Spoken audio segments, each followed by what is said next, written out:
How to play games on Temu. Now, first of all, Temu games might not be available for all the country or region. All you have to do is just simply just look for a free gift that you will be using on the search box right here, so that you will be able to know if your country or region is applicable or is eligible to get rewards by playing games on Temu. So just head over directly to Temu.com's official site and make sure to log into your account. And then if you have not registered, just go ahead and sign in, maybe by using your Gmail, Apple ID, or your Facebook.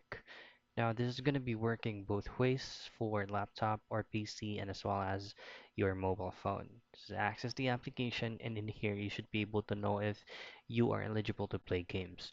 So just here, just simply type in free gifts, and then the result main will be providing you out if you can get or take advantage with Timo Games. So Timo Games is actually a certain games that you can play, and then after that you should be able to receive a certain rewards. So as you can see, this is currently not available on my country or region. I am located around Asia.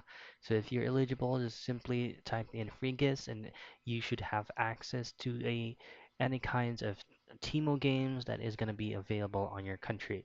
Playing with it, and you should be able to earn rewards. And that's how you play games on Timo.